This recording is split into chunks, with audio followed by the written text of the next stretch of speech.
Looking for a completely authentic and unique cultural experience? Then come on down to White Center in Seattle to the Salvadorian Bakery.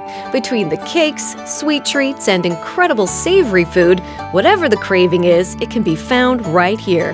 I'm here with Ana and Amita at the Salvadorian Bakery in White Center. And the two of you sisters have owned this business for a long time, right? It's been a while, 27 years. Although their business is thriving in the community now, the story of the bakery didn't start with a happy beginning. First of all, I want to mention that we fled El Salvador because of the Civil War at that time. We couldn't even go to school because it was hard. I mean, if I want to tell you all the stories that I had and the challenges that I had to go through, it'll take a long time. We used to have a bakery in El Salvador. We had different kind of jobs when we came here to survive, And the back of my mind was always the baking. So we finally decided to open a business in 1996. We were the first Salvadoran people who actually opened a food business here in Seattle. Here we are after 27 years, I feel proud of what we have accomplished, bringing the culture of El Salvador here to Seattle through our food. For some reason, we've been open for 27 years. So, give us a try. Because if you don't try it, you won't know it.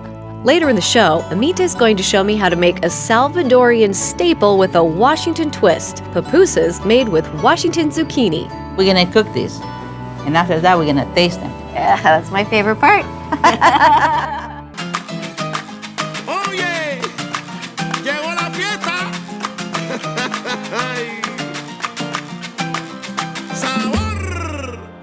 We're back at the Salvadorian Bakery in Seattle. Authenticity is the name of the game here, and with so many incredible and tasty treats to try, there's no way you're going home empty-handed. It's part of my culture. I was born in El Salvador, and this place makes it like over there. I'm from Honduras.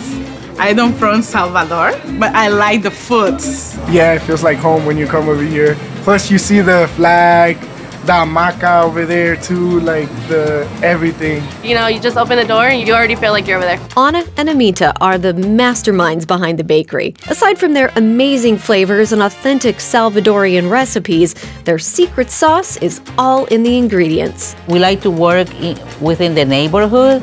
So there is a lady that has produce spot here, and she brings all our vegetables, our zucchinis, our berries, everything fresh, very fresh. Washington grown. Washington grown. Yeah. Vegetables and fruit. Everything we need, if we can get it within our neighborhood, we do it. We get it from them. Although everything here is delicious, one classic Salvadorian dish is a particular fan favorite. What I always get is the pupusas. When I come in here, I pay only pupusa because I like it. Cheese and beans pupusas, those are my favorite. Pupusa is a tortilla made with, it can be any vegetable like zucchinis, carrots, jalapenos, and garlic, and you get them really hot from the grill. Everybody likes pupusas. Today, I'm getting a special lesson from Amita on how to make Washington-grown zucchini pupusas. You be walking out of here, you want to make pupusas yourself, by yourself at home. I can't wait. Pupusa is a very traditional food in El Salvador. We call it street food. Because you can find pupusas anywhere in El Salvador. Yeah. There is a lot of fillings that you can make pupusas of, like zucchini, and there's also meat, chicken, and all other kinds. Kinds of stuff. Yeah, all kinds of stuff. But we're making zucchini here. Zucchini all right, pupusa. so let's get started on the salsa. We start by rough chopping some carrots, onions, tomatoes, garlic, bell peppers, and hot peppers, and adding it into a pot with 2 cups of water, then boiling them for 12 minutes. After it's been cooked, we blend it up and add some seasoning salt and oregano. Look at how smooth that is. Yeah. That's my kind of salsa. Yes. Sticks to everything. Right. So step 2, Amita. Yes. What are we making now? We're making curtido. Okay. So a slaw, like a coleslaw sort Right, of kind of, yeah. Okay. Once the cabbage is chopped, we add purple cabbage, carrots, onions, salt, and vinegar.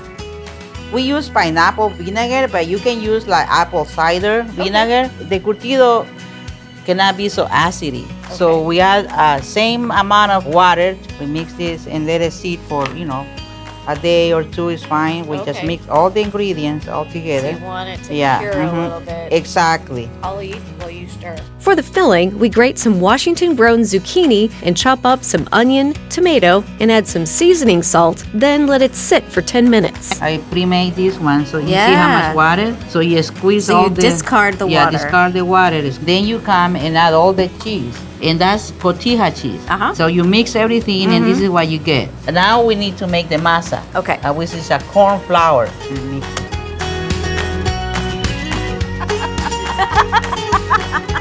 Make this kind of in your hand.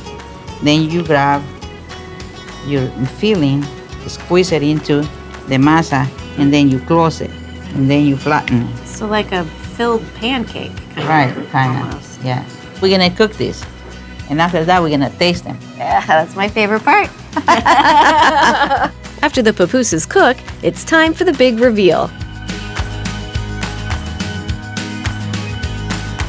Show me how we eat these. I'll do whatever you want me to do. Oh, and we need some napkins. My turn. Okay, so we kind of open it up a little bit. Yeah, then you did better than Anna. Open it all the way. Yeah. It's very light. You can taste all the curtido and the vinegar. The masa is Yeah. delicious. I really like the zucchini and the cheese together. You can taste, yeah. And this can be eaten breakfast, lunch, and dinner. That's my kind of meal. This Thank was you. a lot of fun and delicious. Thank you. And I learned a lot. Thank you so much. To get the recipe for the Salvadorian Bakery's Washington zucchini pupusas, visit us at wagrown.com.